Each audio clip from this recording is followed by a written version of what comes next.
तो नमस्कार दोस्तों, आप सभी का इसके लर्न यूट्यूब चैनल पर बहुत बहुत स्वागत है। तो चलिए दोस्तों, आज हम लोग सीटेट जो परीक्षा आगामी दिसंबर को होने वाली है उसमें बाल विकास से संबंधित जो प्रश्न पूछे जाएंगे उसके बारे में चर्चा करते हैं। ये बहुत अति महत्वपूर्ण प्रश्न है साथियों, जो परीक्षा में आने की संभावना है इन सभी प्रश्नों की। तो मेरे इस चैनल को ज़रूर आप लोग सब्सक्राइब करिए और बेल आइकन ज़रूर दबाइए ताकि मेरे आने वाले वीडियो की नोटिफिकेशन आपको मिलता रहे, और वीडियो को लाइक और शेयर ज़रूर करें साथियों।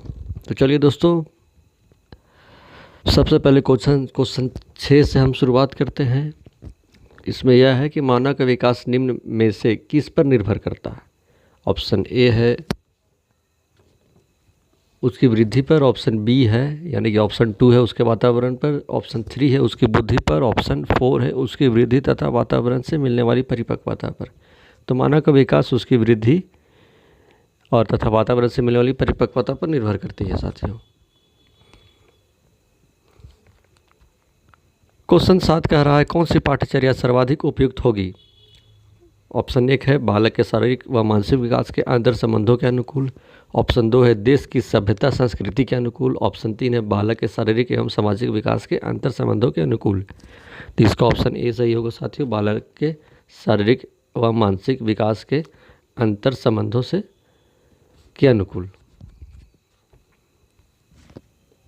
क्वेश्चन 8 कह रहा है साथियों निम्नलिखित में से कौन सा विकास छोटे बच्चों में मानसिक व संज्ञानात्मक विकास में सर्वाधिक मददगार होता है। तो छोटे बच्चों में सबसे पहले उसका शारीरिक विकास ही सबसे महत्वपूर्ण भूमिका निभाता है, तो शारीरिक विकास इसका सही ऑप्शन हो जाएगा।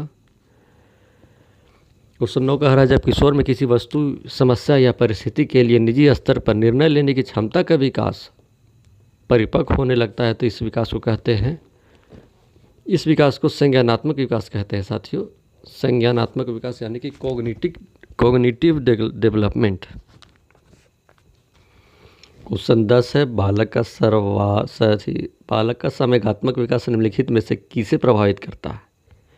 ऑप्शन ए है उसके शारीरिक विकास को, ऑप्शन बी है उसके सामाजिक विकास को, ऑप्शन सी है उसके नैतिक विकास को।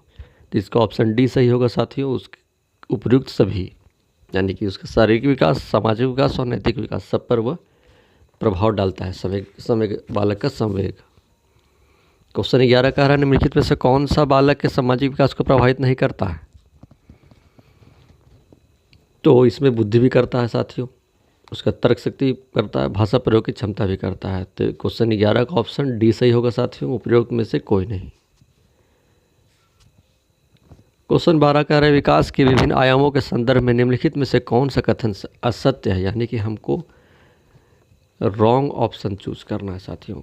ऑप्शन ए कह रहा है कल्पना करना, स्मरण करना, विचार करना, निरीक्षण करना, समस्या करना, निर्णय लेना इत्यादि की योग्यता संज्ञानात्मक विकास के फलस्वरूप ही विकसित होती है। ऑप्शन 2 है भाषा का विकास एक प्रकार का संज्ञानात्मक विकास ही है। ऑप्शन 3 है भाषाई, मानसिक, संवेगात्मक, सामाजिक एवं चारित्रिक विकास विभिन्न आयु स्तरों में समान प्रकार से होता है। ऑप्शन 4 है क्रियात्मक विकास का अर्थ होता है व्यक्ति की क्रियात्मक शक्तियों, क्षमताओं, योग्यताओं का विकास।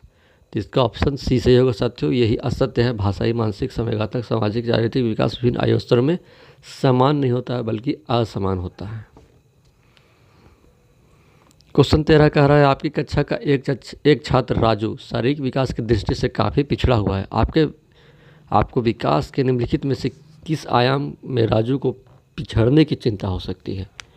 तो देखना है कि राजू किस मामले में पिछड़ा है, तो वह शारीरिक रूप से पिछड़ा है।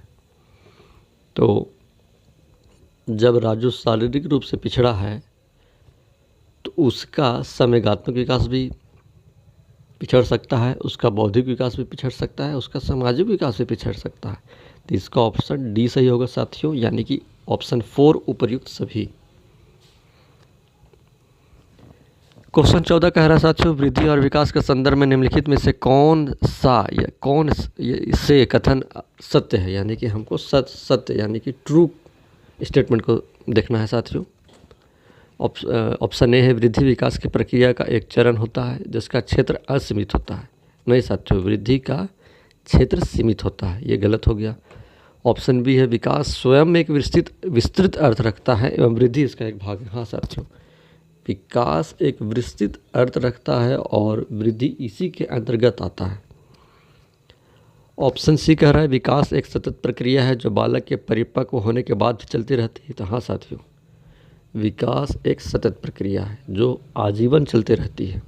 तो हमारा ऑप्शन बी व सी सही हुआ। क्वेश्चन 15 कह रहा है वृद्धि शब्द का प्रयोग परिवर्तनों के लिए तथा विकास का प्रयोग परिवर्तनों के साथ साथ डैश परिवर्तनों के लिए भी होता है।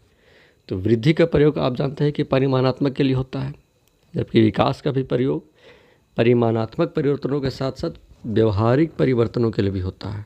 इसका ऑप्शन सी सही होगा साथियों, 15 का ऑप्शन सी सही होगा। क्वेश्चन 16 कह रहा है सभी बच्चों का स्वास्थ्य शारीरिक विकास सभी प्रकार के विकास की पहली शर्त है।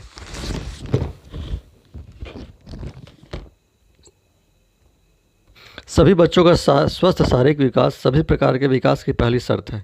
इसके लिए किन मूल आवश्यकताओं पर ध्यान देना आवश्यक है?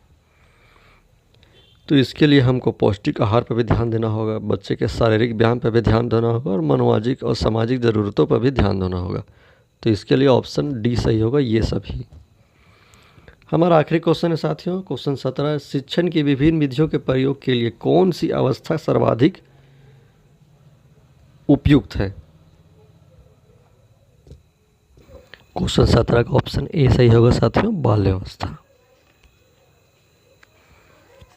तो चलिए दोस्तों, आज के लिए इतना ही और आगे भी प्रश्न मैं लाता रहूँगा। तो मेरे इस वीडियो को लाइक और शेयर ज़रूर करें। बहुत बहुत धन्यवाद साथियों।